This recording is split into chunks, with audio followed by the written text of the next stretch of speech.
My dad works in B2B marketing. He came by my school for career day and said he was a big ROAS man. Then he told everyone how much he loved calculating his return on ad spend.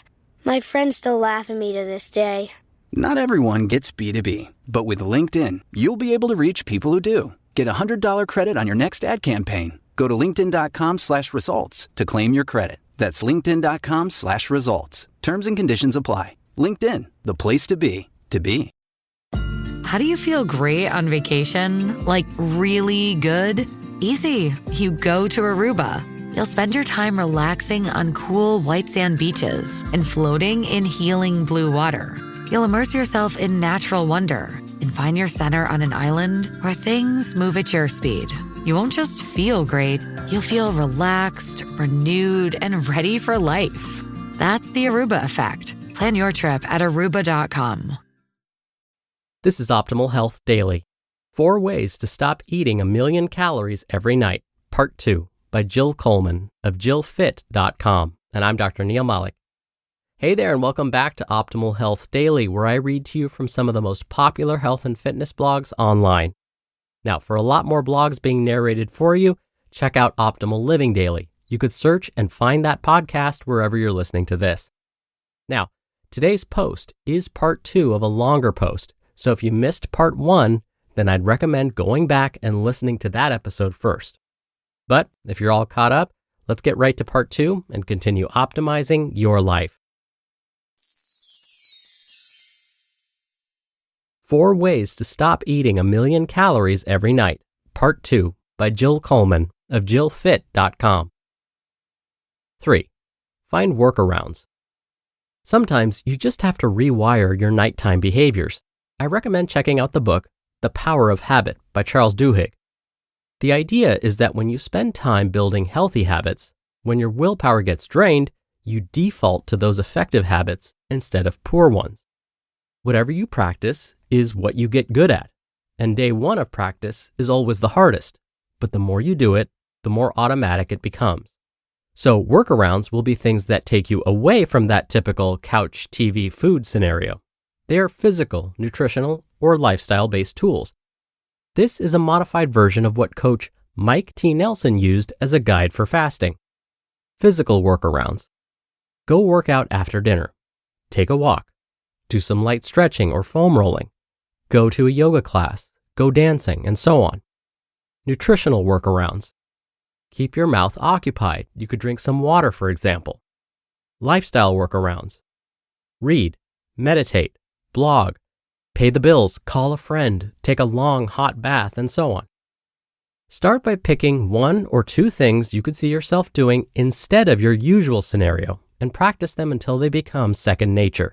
My personal tool is getting into bed right after a later dinner and reading. And 4, incorporate intermittent sampling, a practice in moderation. My house, my belongings, and my gym bag are littered with half-eaten protein bars. Wrapped, I swear. Yes, it's a touch gross, but it serves a purpose. It's part of what I call intermittent sampling, and it's a practice in moderation. You might say, but I hate moderation and I can't do it. I get it. I used to eat 5 protein bars in a row, never mind a half or a third of a bar. Are you kidding me? But yes, over time, I started practicing not eating the whole thing. Here's how. I'd get a bar out and take 1/3 of it, eat it, get the taste, and put the rest back into the cabinet or into my bag. Then I'd go do something for at least 10 minutes. If I was still thinking about the bar, I'd go back and eat another third. Then I'd put it back. Same thing. This time, I'd wait at least 20 minutes, and if I still wanted more, I'd go back and finish it. Over time, more often than not, I was able to take a third or a half and forget about the rest until later. This may seem silly, but the idea that you can just go cold turkey is a little short-sighted. And besides, I don't want to have to go cold turkey. I want to be able to control my cravings and use a moderate approach to feel satisfied with less. I used to be someone who would have to finish the whole bag or package or roll of whatever it was, and this was a practice that helped me overcome that. The 1 fry rule. Here's another example. My brother Danny is 23 years old and he lives with me and my partner. Like most 23-year-old guys, he orders a burger and fries 90% of the time we go to dinner. So I started just plucking one single fry from his plate every dinner, even when I didn't really want one, simply to reinforce that I can taste something and then move on. I'd grab a fry, douse it in ranch, and then proceed to eat my protein and veggies.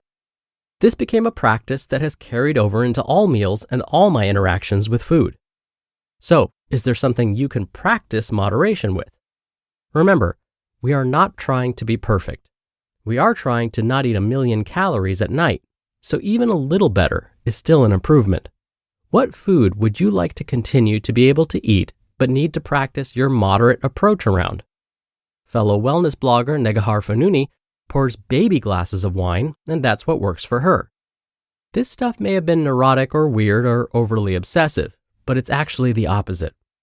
Because these practices automatically put me in more control than ever, effortlessly.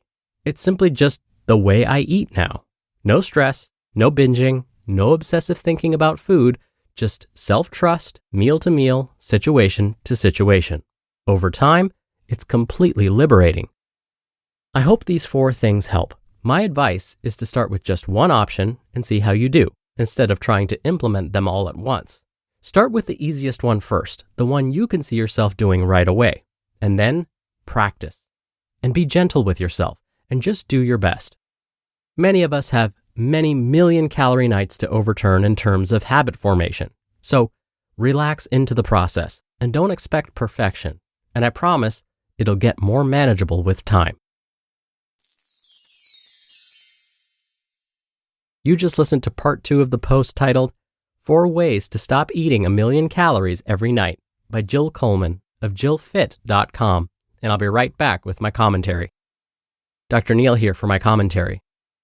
Let's go back to Jill's 3rd suggestion, find workarounds. The thing about behavior and habit formation is that we aren't usually successful when we try and stop a behavior and don't replace that behavior with anything else. What we need to do is find a substitute for the behavior we're trying to stop. There has to be something that fills in that gap. Just as Jill recommended in today's post, if you want to snack less often on processed foods, for example, instead of avoiding snacking altogether, it would be better to find a nutritious snack to substitute instead. If calories are a concern, then finding a snack or drink with low or no calories would be most helpful here. If you want to watch fewer hours of TV a day, you can't just stop watching TV and do nothing else instead.